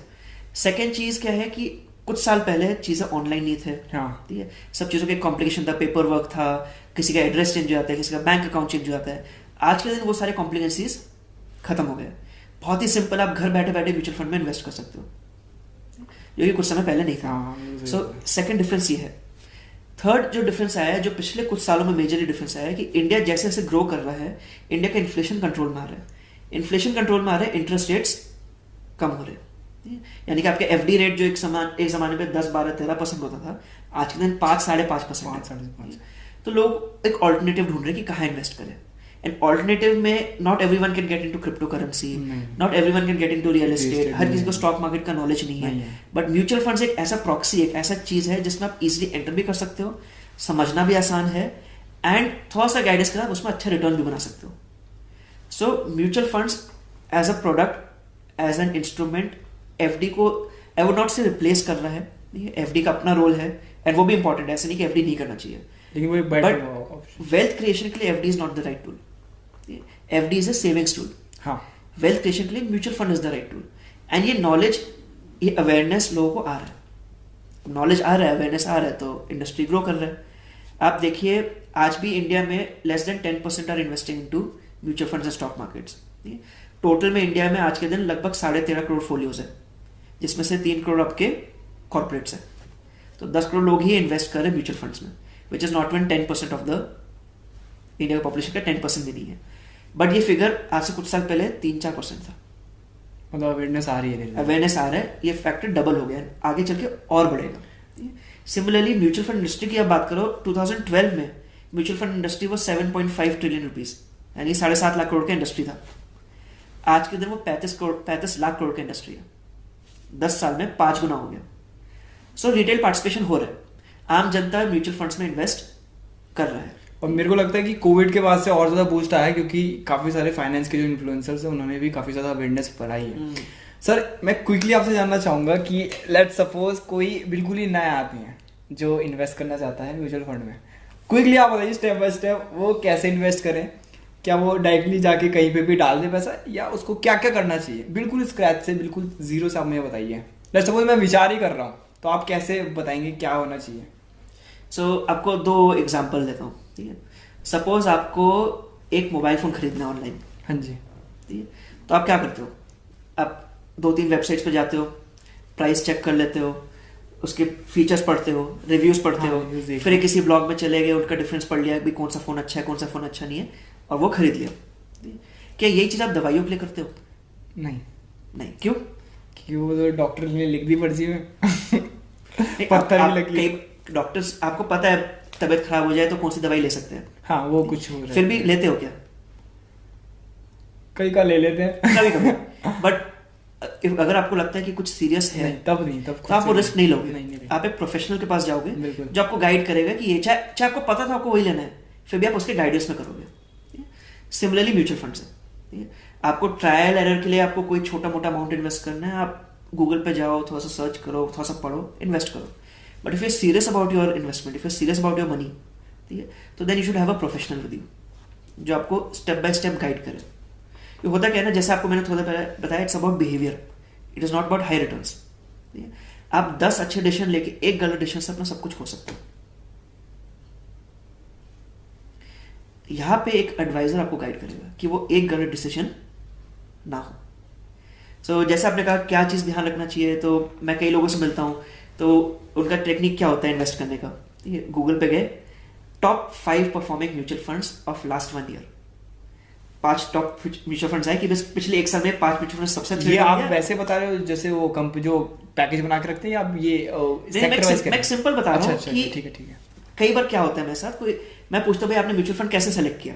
एक नॉर्मल यंगस्टर, आजकल हमारे मिलेनियल्स है, सब कुछ खुद करना चाहते हैं, तो अच्छा भी है, बट अगर क्वेश्चन पूछा आपने अपना म्यूचुअल फंड सेलेक्ट कैसे किया, तो जनरल आंसर ये है कि गूगल पे टॉप 5 म्यूचुअल फंड्स टाइप किया, जो पहले 5 आए, यानी कि ये 5 म्यूचुअल फंड्स पिछले 1 साल में सबसे अच्छा रिटर्न दिया, उसमें इन्वेस्ट कर दिया। फिर खुद से और समझदार लोग भी मिले हमें, ठीक है, उन्होंने कहा 1 साल का रिटर्न म्यूचुअल फंड में नहीं देखते, मैंने देखा पिछले 3 साल में जो सबसे अच्छे फंड्स हैं उन 5 में इन्वेस्ट कर दिया। कुछ लोग मिले जो थोड़ा सा और समझदार थे, उन्होंने डिसाइड किया कि नहीं 1 ईयर 3 ईयर्स में म्यूचुअल फंड्स नहीं होते हैं, तो लास्ट 5 ईयर्स के जो बेस्ट 5 फंड्स है उसको मैंने निकाल के इन्वेस्ट किया। तो हमारा हिस्ट्री, हमारा जो सर्वे और जो स्टैटिस्टिक्स क्या कहता है, अगर आप इस तरह से इन्वेस्ट कर रहे हो, ठीक है, आपका नेट रिटर्न, फॉर एग्जांपल आपने आज 2022 में सितंबर में जो बेस्ट 5 फंड्स दिख रहे हैं आपको, अगर आपने उसमें इन्वेस्ट किया, एंड फिर 2023 में जो उस टाइम पे बेस्ट दिख रहे हैं आपने उसमें इन्वेस्ट किया, एंड सो ऑन करते गए, ओवर पीरियड ऑफ टाइम आपका जो नेट रिटर्न है that is less than 7%। whereas mutual fund on average आपको 14 to 15% रिटर्न देता है। सो मैंने आपको इसलिए ये बताया कि this is the first thing जो नहीं करना चाहिए म्यूचुअल फंड इन्वेस्ट करते हुए। सो म्यूचुअल फंड्स में रिटर्न अच्छे मिलते हैं बट पास्ट परफॉर्मेंस रिपीट नहीं होता। हाँ ये तो है, ये तो कंसिस्टेंट रिटर्न मिलते हैं, लेकिन किसी फंड ने अगर इस साल बेस्ट परफॉर्म किया है वो जरूरी नहीं कि अगले साल बेस्ट परफॉर्म करे। So to select a mutual fund बहुत सारे पैरामीटर्स होते हैं, अलग अलग रेशियोज देखा जाता है, फंड मैनेजर कौन है वो देखा जाता है, ठीक है, इन्वेस्टमेंट स्टाइल क्या है, एक ग्रोथ स्टाइल है, वैल्यू स्टाइल है, मोमेंटम स्टाइल है, वो देखा जाता है, आपके लिए कौन सा कैटेगरी सूटेबल है, मेरे को लार्ज कैप में जाना चाहिए, मिड कैप में जाना चाहिए, या मुझे हाइब्रिड फंड लेना चाहिए, या मेरे लिए डेट फंड सूटेबल है, वो देखा जाता है। फिर आपका गोल क्या है, आपका गोल 1 साल बाद है, 6 महीने बाद है, 6 साल बाद है, या 20 साल बाद है, उस पर डिपेंड करता है। एंड इन सब के अलावा आप किस तरह से मार्केट्स को देखते हो, आप किस तरह से अपने इन्वेस्टमेंट्स को देखते हो। क्या आप 1 लाख रुपए इन्वेस्ट करके 90,000 रुपीज देख सकते हो, कि आप 1 लाख रुपए डाल के 99 भी नहीं देख सकते हो। सही बात। तो दे आर मेनी फैक्टर्स जो कि इन्वेस्टमेंट्स कैसे, म्यूचुअल फंड्स कैसे सेलेक्ट करते हैं उस पर आते हैं। एंड वहां पे या तो आप अपना टाइम एंड एफर्ट डालो, you really study, do your research, अलग अलग रेशियो समझो, फंड मैनेजर का आइडिया समझो, उसका फिलॉसफी समझो, एंड उस पर टाइम स्पेंड करके आप म्यूचुअल फंड सेलेक्ट करो। या फिर you have someone who is doing that for you, जो 24/7 यही काम कर रहा है। सो म्यूचुअल फंड का क्या तरीका नहीं है वो है रैंडमली गूगल पे जाके म्यूचुअल फंड सेलेक्ट करना है, is a bad way to do it, ठीक है। सेकंड, जैसे आपने कहा कि टाइम होराइजन के हिसाब से ये सब आपको पता होना चाहिए। आप कोई भी म्यूचुअल फंड अगर इन्वेस्ट करो, not mutual fund, any investment, कोई भी इन्वेस्टमेंट आप इन्वेस्ट करो, आपको पता होना चाहिए आप इस पर्टिकुलर म्यूचुअल फंड में या इस पर्टिकुलर इंस्ट्रूमेंट में क्यों इन्वेस्ट करो, what is the purpose of this particular investment and what can this investment do for me, the plus and the minus. Third, अपना बिहेवियर, आपको पता होना चाहिए कि ये मूवमेंट इस तरह से करता है, क्या उसको मैं डाइजेस्ट कर सकता हूं या नहीं। सो फॉर एग्जाम्पल कुछ यंगस्टर्स होते हैं, वो क्रिप्टो करेंसी में 1 लाख रुपए डालते हैं, वो 20,000 भी हो जाए कोई फर्क नहीं पड़ता, क्योंकि वो रिस्क लेके चले। सिमिलरली बहुत सारे एल्डर लोग होते हैं, वो 1 लाख का 99,000 भी नहीं देखेंगे। सही बात है। उनको 1 लाख का 2 लाख नहीं चाहिए, उनको 1 लाख का 1,05,000 हो जाए एक साल में, खुश है, बट वो 99,000 नहीं देखेंगे। एंड बहुत लोग हैं भाई, उनको 1 लाख का 2 लाख ही चाहिए, 5-6 हज़ार से कोई मतलब नहीं उनको, उसके लिए रिस्क लेने के लिए तैयार है। सो ये मैंने दोनों बहुत एक्सट्रीम बात की, इसके बीच में भी बहुत कैटेगरीज आते हैं, but every instrument has its own fundamentals, वो फंडामेंटल्स आपको पता होना चाहिए। सो बहुत सारे हमारे इन्फ्लुएंसर्स हैं जो काफ़ी अच्छी अच्छी चीज़ें बताते हैं, अच्छे अच्छे गाइडेंस देते हैं, बट अगर आप एक्चुअली सीरियस हो अपने इन्वेस्टमेंट के बारे में, तो या तो आप उसको फुल टाइम एंड एफर्ट दो, या फिर एक ऐसे पर्सन को पकड़े जो फुल एंड टाइम एफर्ट इस चीज़ को दे रहा है, एंड फिर आगे बढ़े। ये आपने बहुत गहरी बात कही फिर से। मैं आपसे, क्योंकि मेरे को तो लगता है कि ये थोड़ा सा कॉम्प्लिकेटेड है, और जहाँ पे भी चीज़ें कॉम्प्लिकेटेड हो जाती है ना, वहाँ पे बहुत लोग अपना टाइम स्पेंड करना पसंद नहीं करते हैं, या तो फिर जैसे आपने कहा टॉप 5 करके ही देखते हैं, क्योंकि मोस्टली जो है वो ट्राई करने के लिए 500 वाला ट्राई करते हैं या वो 1000 वाला ट्राई करते हैं, लेकिन जो बड़ा अमाउंट है, आपकी बात सही है, उसके लिए हमें एडवाइस लेनी चाहिए। एक और चीज़ मैं पूछना चाहूँगा सर कि क्या म्यूचुअल फंड में कभी नेगेटिव रिटर्न्स आते हैं? पर जितना मैंने देखा है अपने मेरे एनालिसिस के हिसाब से, मैं जितना सुनता हूँ कि बेस जो है रिटर्न्स का वो कम से कम 12% है, कि ठीक ठाक अगर आप लगा दो तो 12% आपको आ ही जाएंगे। तो क्या ये सच है? सो म्यूचुअल फंड्स, जैसे आप हर जगह एडवर्टाइजमेंट में डिस्क्लेमर में आता है, mutual funds are subject to market risk. So and ये भी समझिए, अगर म्यूचुअल फंड में आपका पैसा इन्वेस्टेड है, वो किस चीज़ में इन्वेस्टेड है, या तो वो बॉन्ड्स में इन्वेस्टेड है, या गोल्ड में इन्वेस्टेड है, या स्टॉक्स में इन्वेस्टेड है, ठीक है। गोल्ड का रेट भी नीचे आ सकता है, शेयर का प्राइस भी नीचे आ सकता है, ठीक है, रियल एस्टेट का प्राइस भी नीचे आ सकता है, एंड कोई बॉन्ड है, बॉन्ड का प्राइस नीचे नहीं आता, लेकिन बॉन्ड डिफॉल्ट हो सकता है, ये कोई कंपनी डिफॉल्ट हो गया तो वो अमाउंट ही गया। सो रिस्क तो है, एंड नेगेटिव रिटर्न्स दिखा सकता है। सो ये कभी इन्वेस्ट करके हम ये नहीं सोचते कि भाई आज पैसा डाला कल से ही पॉजिटिव होगा, बल्कि आपको एक मार्केट का फिलॉसफी डालता हूँ, जिस दिन आप पैसा डालोगे उसके अगले दिन आपको नेगेटिव दिखेगा ही दिखेगा। वो तो है, ये हर किसी के साथ होता है। जब तक मैंने पैसे नहीं डाले तब तक तो मार्केट बढ़ते जा रहा है रोज, जिस दिन मैं पैसे डालूंगा उसके बाद मार्केट नीचे दिखेगा ही दिखेगा, एंड जिस दिन मैं निकालूंगा उसके बाद मार्केट बढ़ते हुए नजर आएगा ही आएगा। सो ये कॉमन चीज है जो होता है, एंड मैं हंसने की बात है, लॉजिकली समझ में नहीं आता, but it happens. But rest assured if you know what you are investing in, ये तो let's make it little more simple. अगर इंडिया का हम जीडीपी देखें तो इंडिया का जीडीपी क्या है, समवेयर बिटवीन 6 to 8%, कभी ज़्यादा जाता है 8%, कभी 6% जाता है, एवरेज में 7% के आसपास हमारा जीडीपी है। नॉमिनल जीडीपी क्या है, that is inflation plus GDP, वो हमारे कंट्री में लास्ट 40 ईयर्स से लगभग 15% है। यानी कि कभी जीडीपी बढ़ गया तो इन्फ्लेशन कम हो गया, कभी इन्फ्लेशन बढ़ गया तो जीडीपी कम हो गया, बट इन जनरल 15% हमारा नॉमिनल जीडीपी इतने सालों से, मतलब it's been more than 50 years कि हमारे जीडीपी का फिगर ये है। ये exact return is the average return of Indian stock market, क्योंकि इंडिया की इकोनॉमी है ना ये, तो इंडिया के इकोनॉमी के हिसाब से स्टॉक्स चलेंगे। Not only that, real estate भी हमारे इकोनॉमी के हिसाब से चलता है। यहां पे डिफरेंस कहा जाता है इंडिविजुअल सिलेक्शन में। आपका इंडिविजुअल सिलेक्शन हो सकता है आपको 15 की जगह 50% दे जाए, हो सकता है 5% दे जाए, बट ये एक एवरेज रिटर्न्स है इन द स्टॉक मार्केट। तो अगर आप इंडिविजुअल स्टॉक्स में जा रहे हो या इंडिविजुअल रियल एस्टेट में जा रहे हो तो वो एक बहुत ही डिफरेंट मैटर है। बट जब हम म्यूचुअल फंड्स में जा रहे हैं तो वो एक फंड है जो कि इकोनॉमी को रिफ्लेक्ट करता है, एंड अगर इकोनॉमी को रिफ्लेक्ट कर रहा है तो लगभग रिटर्न क्या मिलेगा एक म्यूचुअल फंड में, जितना इकोनॉमी दे रहा है लगभग 15%। कोई फंड मैनेजर थोड़ा सा बेटर कर जाए वो 16, 17, 18 दे जाएगा, कोई फंड मैनेजर थोड़ा सा अच्छा परफॉर्म नहीं किया वो 12, 13, 14 दे देगा, बट ये एवरेज रिटर्न्स है। अब समझने की बात क्या है कि ये जो एवरेज रिटर्न्स है ये एक स्ट्रेट लाइन में नहीं है, ये जिगजैग लाइन में है। अगर आप उसको वीकली या मंथली देखो तो लॉन्ग टर्म में, बट अगर आप एक लॉन्ग टर्म में देखो, आप पॉइंट ए को 10 साल बाद देखते हो तो आपको लाइन ऐसे दिखाई देगा, पॉइंट ए को 10 साल के हर एक साल में देखोगे तो ऐसे ऐसे दिखाई देगा। बिल्कुल सही कहा। सो अगर आप इंटरेस्टेड हो point A to point B, तो you can be rest assured कि इट इज वेरी सिंपल। आपको ऑन एवरेज अगर इंडिया का इकोनॉमी 15% से ग्रो कर रहा है, आपको उसके आसपास रिटर्न बन के आएगा एक डाइवर्सिफाइड इक्विटी म्यूचुअल फंड में, एंड ये आया है और ये आते रहेगा आने टाइम में। तो सो टू मेक इट सिंपल, बहुत कॉम्प्लिकेशन में नहीं जाए, एक एक इंडिविजुअल चीजों में नहीं जाए, तो if you want to invest for 5 years plus, if you want to invest for 5 years and beyond जो भी टाइम पीरियड है, आप एक इक्विटी म्यूचुअल फंड में इजीली इन्वेस्ट कर सकते हो, एंड आप एक्सपेक्ट कर सकते हो समवेयर अराउंड 14 to 15% रिटर्न्स। चाहे आपने महंगा खरीदा हो, चाहे आपने सस्ता खरीदा हो। महंगा खरीदा हो तो हो सकता है 1% कम आ जाए, सस्ता खरीदा हो सकता है आपको 2% ज्यादा मिल जाए, क्योंकि लॉन्ग टर्म पीरियड में अगर आपने 10-20 हज़ार रुपये बचा भी लिए, फॉर एग्जाम्पल आपको देता हूँ, ये सपोज सेंसेक्स 20,000 रुपीज है, ठीक है, एंड मार्केट क्रैश होकर 10% नीचे आ गया, सेंसेक्स 18,000 पहुंच गया। एक जन ने 20,000 में इन्वेस्ट किया, एक जन ने 18,000 में इन्वेस्ट किया, ठीक है? आज 60,000 है, हाँ, ठीक है? उस 2,000 का कितना फर्क आ गया? ज्यादा नहीं है।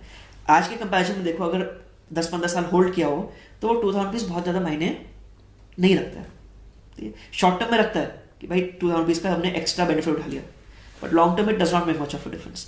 सो चाहे आपने महंगा खरीदा हो, चाहे आपने सस्ता खरीदा हो, एक लॉन्ग पीरियड ऑफ टाइम में आपको इजीली 14 to 15% रिटर्न बन जाएगा एक इक्विटी म्यूचुअल फंड में। आपको बस सिट एंड वेट करना है। हाँ, मेरे हिसाब से ये जितने भी इंस्ट्रूमेंट्स है वो लॉन्गर पीरियड के हैं, तो ये उन लोगों के लिए तो बिल्कुल नहीं सोच रहे हैं कि कल आज डाल के कल ही पैसा निकाल लें। बिल्कुल, तो आपने बिल्कुल सही कहा, और ये बात बिल्कुल ध्यान में रखने वाली है कि ग्राफ जो है वो एकदम से ऐसे नहीं जाएगा, वो ईयर बाय ईयर देखोगे तो झुक जाएगा। और ये स्टॉक्स के साथ भी है, जो स्टॉक जिसका पहले प्राइस अगर 2005 में कुछ होगा, आज उसका स्टॉक का प्राइस देखें तो 300-400% बढ़ चुका है। तो पेशेंस इज द की मेरे ख्याल से।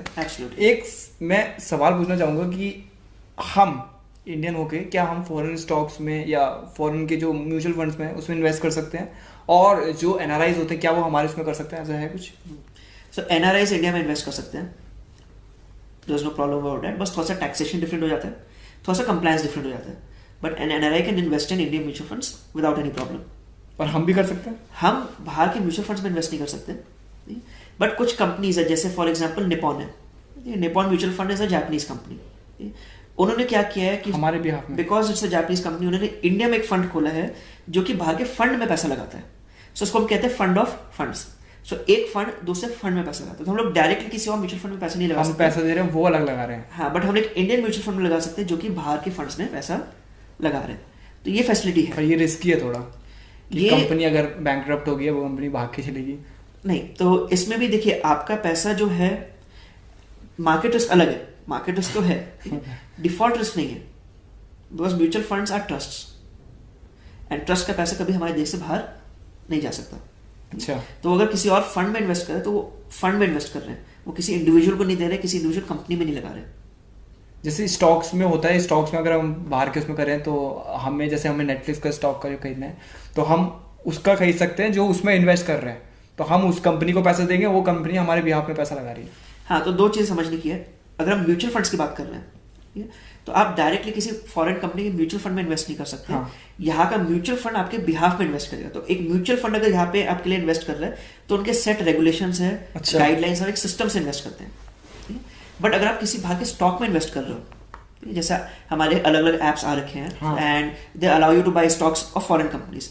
सो इंडिया में जब आप स्टॉक खरीदते हो, इंडियन स्टॉक आपके डीमैट अकाउंट में आता है, बिल्कुल सही बात है। लेकिन जब आप फॉरेन स्टॉक खरीदते हो उसका कोई डीमैट अकाउंट नहीं होता, यानी कि आप एक्चुअली स्टॉक का ओनर नहीं बन रहे हो। नहीं है। अगर आपने एप्पल का एक शेयर परचेज किया, you are not the owner of that share. आप जिस ऐप के थ्रू या जिस प्लेटफॉर्म के थ्रू आप इन्वेस्ट कर रहे हो वो शेयर खरीद रहा है और आपके नाम पे चढ़ा दे रहा है अपने रिकॉर्ड्स में, वो सही कि ये स्टॉक मैंने खरीदा है एंड ये आपके बिहाफ पे खरीदा है मैंने, लेकिन मैंने आपके नाम पे किया नहीं है। वहां पे रिस्क है। तो वहां पे क्या रिस्क है? देखिए एप्पल के साथ क्या होगा वो एक डिफरेंट चीज है, लेकिन अगर बीच वाला प्लेटफॉर्म बैंकक्रप्ट हो गया, हाँ, तब दे कैन रिफ्यूज टू पे योर मनी। एंड ये ऑलरेडी 2-3 केसेस आ चुके हैं क्रिप्टो करेंसी में, इंडिया में ऑलरेडी आ चुके हैं। 2-3 ऐप्स से मैं अभी मेंशन नहीं करूंगा नाम, बट सिस्टम क्या होता है कि जब आप इन ऐप्स में इन्वेस्ट कर रहे हो, आप उनको जब पैसा दे रहे हो उसको अनसिक्योर्ड लोन काउंट किया जाता है।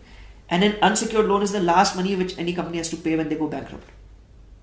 अच्छा, मतलब उनके वो प्रायोरिटी में नहीं है। प्रायोरिटी में नहीं है। तो अगर आप इस पर्टिकुलर ऐप प्लेटफॉर्म से इन्वेस्ट कर रहे हो, आपने उनके अनसिक्योर्ड लोन दिया, जब तक सब कुछ ठीक चल रहा है कोई प्रॉब्लम नहीं होगा, you will always get your money back, सब कुछ बढ़िया चल रहा है, ज्यादातर प्लेटफॉर्म्स विदाउट एनी प्रॉब्लम चल रहे हैं। बट कभी ऐसा कोई केस आ जाए, जो कि ऑलरेडी 2-3 केसेस आ चुके हैं इंडिया में, so then they have that right to not pay your money, क्योंकि इट्स एन अनसिक्योर्ड लोन। ये आपने बहुत बड़ी क्लैरिटी दी है। लास्ट में मैं एक सवाल पूछना चाहता हूँ कि ये जितनी भी प्लेटफॉर्म्स है जिसके थ्रू हम इन्वेस्ट कर रहे हैं, आपको भी पता है काफ़ी सारे आ चुके हैं प्लेटफॉर्म्स, अब तो मिलकर से बहुत सारे प्लेटफॉर्म से हम इन्वेस्ट कर सकते हैं। ये वर्क कैसे करते हैं? मतलब क्या इनको जैसे रेगुलेशन करने के लिए कुछ मिलता है कि आप ये ऑथराइज्ड हैं या कुछ और वैसा होता है? सो अगर हम बात कर रहे हैं स्टॉक्स का और हमारे म्यूचुअल फंड्स का, हाँ, तो इनके पीछे तो काफ़ी रेगुलेशन है। अच्छा, जो ये प्लेटफॉर्म ऑफर भी कर रहे हैं, हाँ, कंपनी ऑफर कर रही है, इनके ऊपर भी कंप्लीट रेगुलेशन है, क्योंकि म्यूचुअल फंड्स एंड स्टॉक्स में टोटली 100% सेबी के कंप्लायंस के हिसाब से चलता है। अगर हम क्रिप्टो करेंसी की बात कर रहे हैं या जो P2P लेंडिंग हो गया या इस टाइप की और भी चीजें जो आ गए हैं, वहां पे थोड़ा सा अलग है, ग्रे मैटर है, थोड़ा सा इट इज डिफरेंट। उसमें रेगुलेशन है but it is not of that level जो कि stock market and mutual fund में है। So as an investor, as an adviser, मैं ये सजेस्ट करूंगा, अगर आप कोई बड़ा अमाउंट इन्वेस्ट करना है and you want something which is consistent, good and without worry, तो बी इन समथिंग जो कि रेगुलेटेड है। म्यूचुअल फंड, स्टॉक्स, वहां पे मार्केट रिस्क है लेकिन बाकी रिस्क नहीं है। एंड अगर आप ऐसे ऑल्टरनेट इन्वेस्टमेंट्स में जा रहे हो जो कि जिनके प्लेटफॉर्म्स डिफरेंट है, या तो आप उतना अमाउंट इन्वेस्ट करो कि अगर कुछ अप डाउन हो जाए तो आप उसको बेयर कर पाओ, but do not go all in.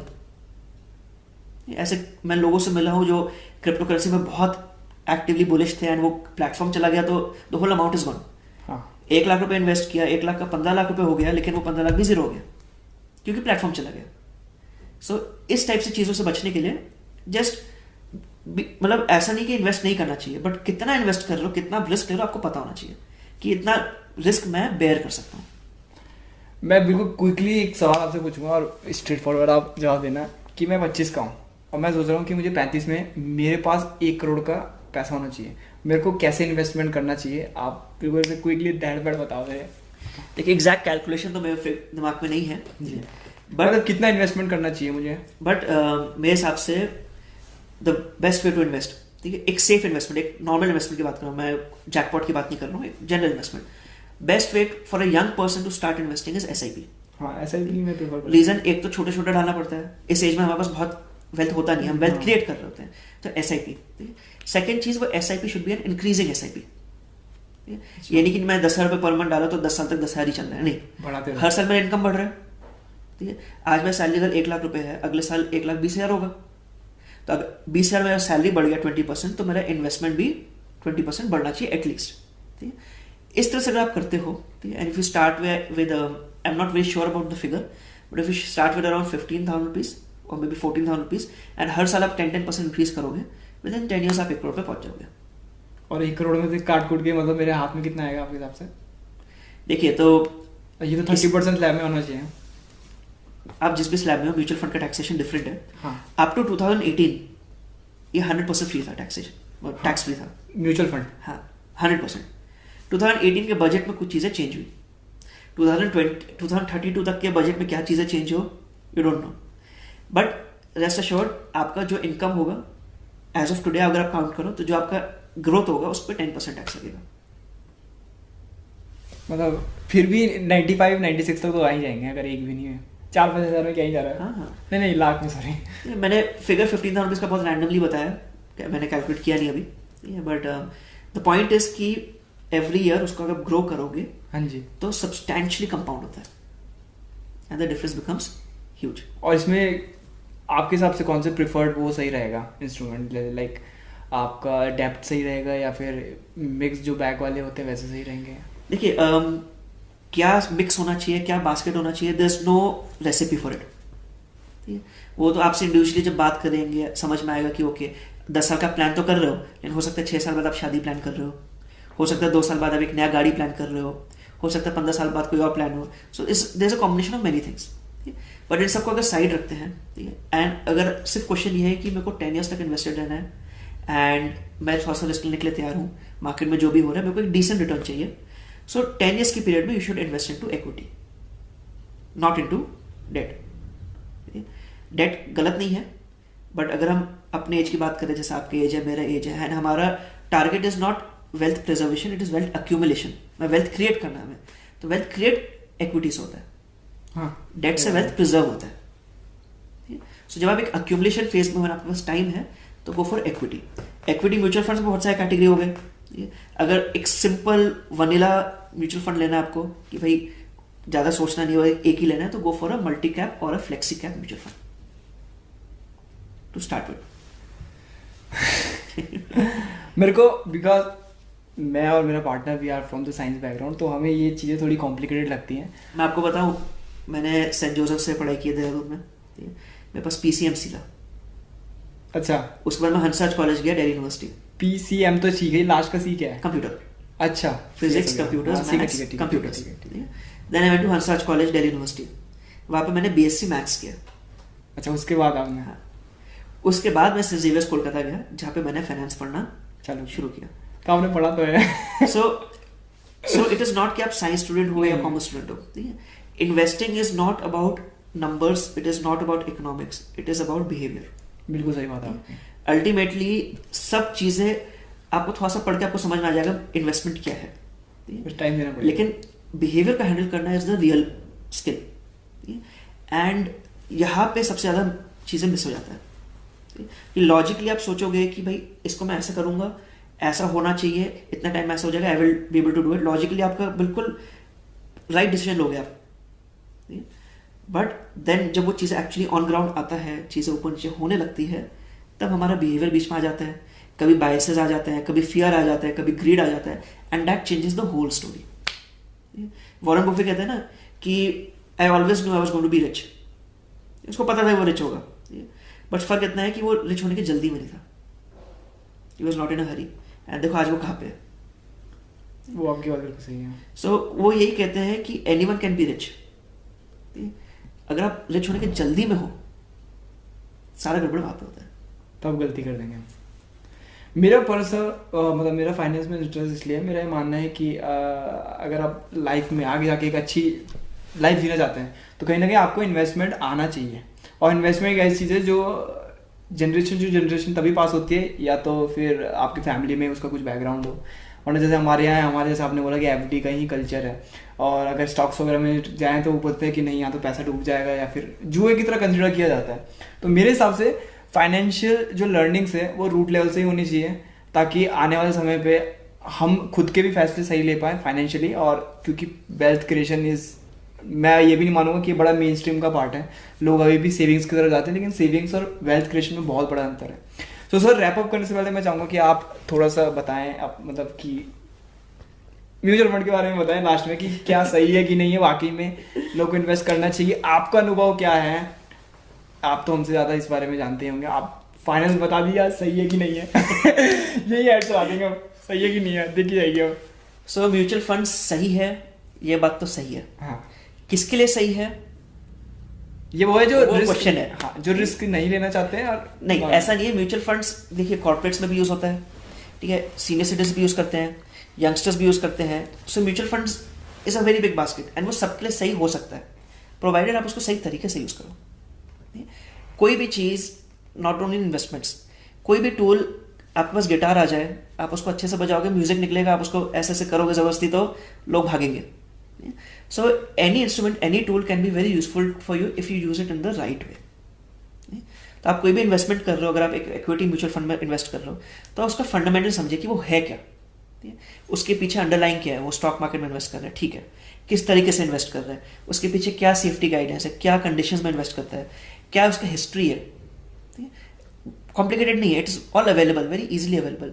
किस तरह से वो आपको रिटर्न दे सकता है, आपको ये चीज़ क्लियर हो और आप इन्वेस्ट करो, आपको अच्छे रिटर्न्स बनेंगे। किसी ने बोल दिया भाई इस इसमें कर दो, आपको कुछ नहीं पता, बस किसी ने बोल दिया ऐसे ऐसे कर लो और आपने कर दिया विदाउट अंडरस्टैंडिंग, तो वो आपके लिए अच्छा भी होगा लेकिन आप उसका फायदा नहीं उठा पाओगे। जुए की तरह है फिर, एक जुए की तरह तब है अगर कोई भी चीज़ आप किसी को बाइक का चाबी पकड़ा दो, उसने बाइक आज तक चलाया नहीं है, और बोल दो भाई बाइक चलाओ, तो वो जुआ है कि नहीं है? हो सकता है पहली बार में वो चला जाए, थोड़ा सा बैलेंस कर जाए, और हो सकता है वो गिर जाए। So anything is like that. आप किसी चीज़ में ब्लाइंड जाओगे तो वो जुआ है, थोड़ा सा नॉलेज के साथ जाओगे, थोड़ा सा गाइडेंस के साथ जाओगे तो आपके लिए फ़ायदा है, अच्छे से रिसर्च करके जाओगे तो और भी अच्छा है। सो म्यूचुअल फंड सही है, बट किसके लिए सही है? जो थोड़ा सा अपना टाइम दे, हाँ, या किसी के गाइडेंस के साथ उसमें आगे बढ़े। That is one thing. Second thing, mutual fund industry India में ग्रो कर रहा है, बूम कर रहा है, ठीक है। आज के दिन इंडिया में 12,500 करोड़ रुपीज़ का सिर्फ SIP बुक है, यानी कि 12,500 करोड़ रुपये लोग SIP के थ्रू पैसा हर मंथ म्यूचुअल फंड में डाल रहे हैं, ठीक है। एंड चलो वो तो एक बात है जो डाल रहे हैं, लोगों ने अच्छा पैसा बनाया भी है। जो वेल्थ क्रिएशन आपको म्यूचुअल फंड कर सकता है वो कोई और टूल नहीं कर सकता। सही बात है। क्यों ऐसा कह रहा हूँ? अगर कोई प्रोफेशनल है, अपने काम में बिजी है, वो बार बार स्टॉक मार्केट को ट्रैक नहीं कर सकता, बिल्कुल नहीं। वो बार बार खरीद बेच नहीं कर सकता, बिल्कुल नहीं। अलग अलग प्रॉपर्टीज बार बार शफल नहीं कर सकता। सही बात है। लेकिन म्यूचुअल फंड डाल के भूल सकता है, राइट। सो म्यूचुअल फंड में डाल के एक बार उससे छोड़ दिया, वो वेल्थ क्रिएट हो रहा है, अपना आप हो रहा है।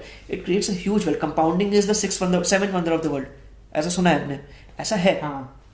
Compounding, the power of compounding is massive. वो पावर ऑफ कंपाउंडिंग का आपका एक्सपीरियंस आ सकता है थ्रू म्यूचुअल फंड्स, ठीक है। स्टॉक मार्केट से भी आता है, रियल एस्टेट से भी आता है, ठीक है, बट स्टॉक मार्केट से राकेश झुंझुनवाला टाइप के लोग ही निकाल पाते हैं। सही बात है, ठीक है। रियल एस्टेट से भी बहुत कम लोग निकाल पाते हैं, जो एक्चुअली भूल जाते हैं कि भाई हमारे पास प्रॉपर्टी था, ठीक है। बट म्यूचुअल फंड्स में it is still a reality. All you need to do is shut up and wait. So that's why ऐसे म्यूचुअल फंड सही है। मेरे अपने करियर में लास्ट 7 years से मैं इस फील्ड में हूँ, and I have more than around 150 clients, and clients का वेल्थ बना है। जब 6 साल में वेल्थ बन सकता है, ये कोई 2 साल से इन्वेस्टेड है, कोई 3 साल से, कोई 5 साल से इन्वेस्टेड, जब इस पीरियड में वेल्थ बन सकता है, इमेजिन 10-15 years में कंपाउंडिंग क्या मैजिक करेगा। वो आपकी बात सही है। सो अच्छा है, आप ये भूल जाइए कि म्यूचुअल फंड्स में रिस्क है, ठीक है। ये मत भूलिए कि बिल्कुल रिस्क नहीं है, बट ये भूल जाइए कि आपका पैसा उसमें डूब सकता है या गड़बड़ हो सकता है। थोड़ा सा गाइडेंस के साथ आगे बढ़िए। एंड जैसे मैंने कहा स्टार्टिंग में, इंडिया के इकोनॉमी 15% रिटर्न दे रहा है, हाँ, बस उसी को याद करिए, उस हिसाब से इन्वेस्ट करिए कि भाई 15% का एवरेज रिटर्न आपको बन के आएगा। Just invest and forget.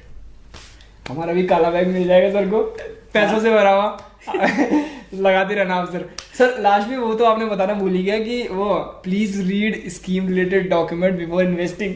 हाँ, वो तो आपने बताया नहीं मुद्दे की बात सर। सो अभी तक हमने जो भी डिस्कशन किया है ना, उसमें से कुछ भी इन्वेस्टमेंट एडवाइस नहीं है, ठीक है। It is all just for education and for chit chat, and disclaimer है, इसमें से कोई भी चीज का एज एन इन्वेस्टमेंट एडवाइस ना समझे। और कभी भी इन्वेस्ट करते हुए डॉक्यूमेंट जरूर पढ़े, क्योंकि वो इम्पोर्टेंट है। डॉक्यूमेंट आप पढ़े ना पढ़े, इतना लंबा डॉक्यूमेंट आता है और इतना पतला पतला लिखा होता है कि मैंने भी आज तक नहीं पढ़ा, बीइंग इन दिस प्रोफेशन, ठीक है। तो फैक्ट बात है, बट इन्वेस्टमेंट क्या है उसके लिए पढ़ना चाहिए, ठीक है। इन्वेस्टमेंट क्या है, उसमें क्या चीज़ आपको पता होना चाहिए, you must definitely know that. ठीक है, अब 1000 वर्ड्स का आपका डिस्क्लेमर लिखा हुआ है, you don't have to go through all of that, पढ़ोगे भी नहीं। मैं आज तक किसी से नहीं मिला जिससे पूरा पढ़ा हो, ठीक है, जिसने लिखा है उसने भी पूरा नहीं पढ़ा होगा, ठीक है, बट समरी पता होनी चाहिए, you should know what it is, summary क्या है, एंड गोल जैसे हो गया गोल, और फिर हाँ आपका बेसिक फंडामेंटल चीज़ क्या है वो आपको पता होना चाहिए। आप गोल्ड में पैसा डालो, वो गोल्ड क्या है आपको पता होना चाहिए, वो गोल्ड क्या है, बस उतना ही है, that much you should know. So मुझे लगता है हमने बहुत ज़्यादा आज पैसों के ऊपर चर्चा कर दी है, तो पैसे ही नहीं आ रहे हैं। तो सर आपका अनुभव कैसा रहा हमारे साथ? बहुत बढ़िया, आई रियली एंजॉयड। और ये तो हमारा फर्स्ट था पर्सनल फाइनेंस में, और इसके अलावा भी काफ़ी सारे उसमें ऑप्शंस होते हैं पर्सनल फाइनेंस में। तो फिर अगर हमें मौका मिलेगा तो सर के साथ जरूर उन टॉपिक्स पे भी डिस्कशन करेंगे। और सर जान से पहले एक बार लाइक शेयर सब्सक्राइब करवा दो। हाँ, सो लेट ब्लूमर्स पॉडकास्ट, हाँ, वेरी इंपॉर्टेंट टू सब्सक्राइब करोगे तो finance and other stuff, fashion and spirituality and tradition and money सब कुछ, एंड एंटरटेनमेंट, एक ही जगह and sports and anything you can think of जो आपको इंटरेस्ट करेगा वो आपको यहाँ पे मिलेगा। So do like, subscribe, and आपकी वीडियो अच्छा लगा तो शेयर करना। और सर को भी फॉलो कीजिएगा, और सर से आप कांटेक्ट करना चाहते हैं तो हम डिस्क्रिप्शन में सर का डाल सकते हैं, अगर आप इंटरेस्टेड हैं सर से बात कर सकते हैं। Thank you for watching this video. और सर कुछ कहना चाहते हैं? और आपके पास कोई भी क्वेश्चन होगा फाइनेंस से रिलेटेड तो आप कमेंट में डालना, और नेक्स्ट टाइम ट्राई करेंगे उसको पिकअप करने का। टैग कर देना मुझे, ताकि मुझे पता हो आपका क्वेश्चन आया है एंड मैं आपको रिप्लाई करूंगा। चिट्ठी बना के सर को भेज देंगे, ये सवाल है। So I hope you enjoy this video, और if you did make sure you subscribe and leave your comments. Thank you for watching this video.